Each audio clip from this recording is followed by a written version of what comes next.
Mr. Leopold Bloom ate with relish the inner organs of beasts and fowls.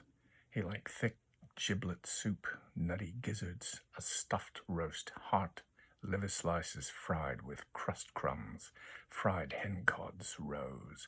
Most of all, he liked grilled mutton kidneys, which gave to his palate a fine tang of faintly scented urine. Kidneys were in his mind as he moved about the kitchen softly, writing her breakfast things on the Humpty tray. Gelid light and air were in the kitchen, but out of doors gentle summer morning everywhere made him feel a bit peckish. The coals were reddening. Another slice of bread and butter, 3, 4, right. She didn't like her plate full, right.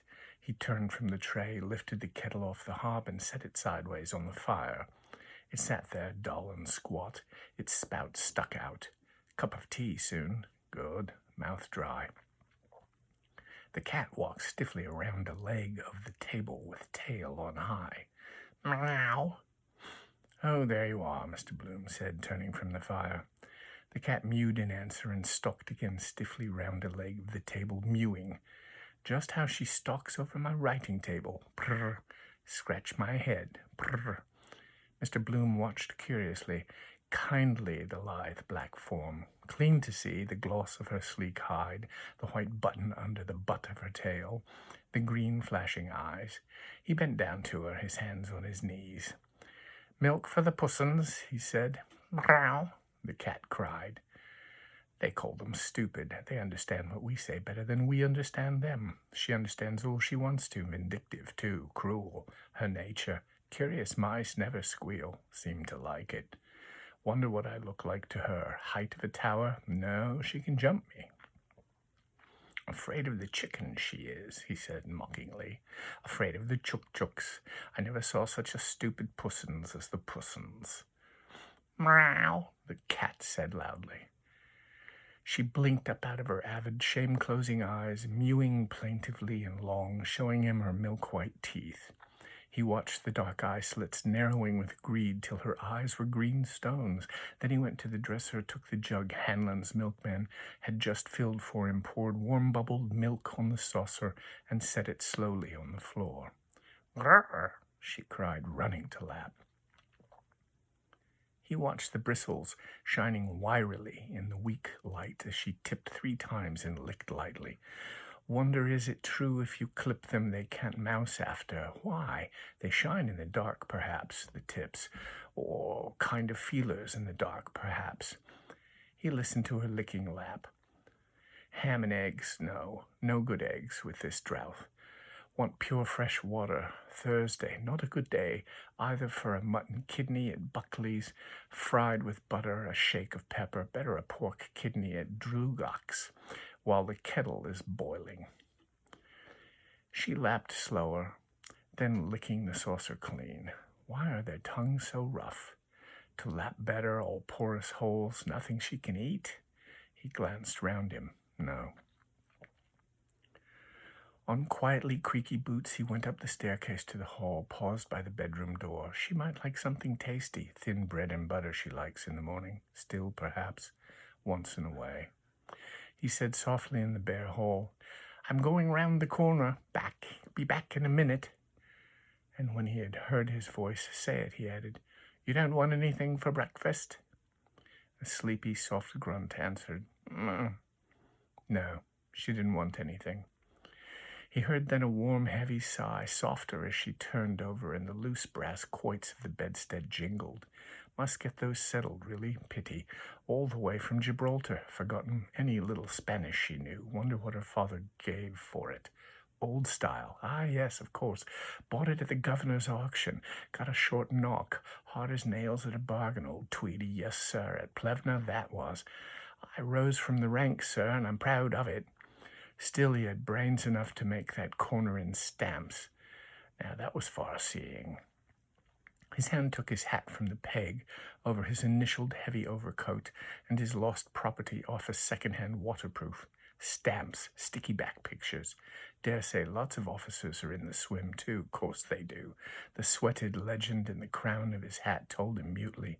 Plastos, high grade, ha. He peeped quickly inside the leather headband, white slip of paper, quite safe. On the doorstep he felt in his hip pocket for the latchkey. Not there. In the trousers I left off. Must get it. Potato I have. Creaky wardrobe. No use disturbing her. She turned over sleepily that time. He pulled the hall door to after him very quietly. More, till the foot leaf dropped gently over the threshold, a limp lid. Looked shut. All right, till I come back anyhow. He crossed to the bright side, avoiding the loose cellar flap of number 75. The sun was nearing the steeple of George's church. Be a warm day, I fancy, especially in these black clothes. Feel it more. Black conducts, refracts, is it? The heat. But I couldn't go in the light suit, make a picnic of it. His eyelids sank quietly, often as he walked in happy warmth, Boland's bread van delivering with trays of our daily. But she prefers yesterday's loaves, turnovers, crisp, crowns, hot. Makes you feel young. Somewhere in the east, early morning, set off at dawn, travel round in front of the sun, steal a day's march on him, keep it up forever, never grow a day older, technically. Walk along a strand, strange land, come to a city gate, sentry there, old Ranker too, old Tweedy's big mustaches, leaning on a long kind of a spear. Wander through on streets, turbaned faces going by, dark caves of carpet shops, big man Turco the Terrible, seated cross-legged, smoking a coiled pipe, cries of sellers in the streets, drink water scented with fennel, sherbet, dander along all day. Might meet a robber or two. Well, meet him. Getting on to sundown, the shadows of the mosques among the pillars, priest with a scroll rolled up, a shiver of the trees, signal, the evening wind. I pass on, fading gold sky.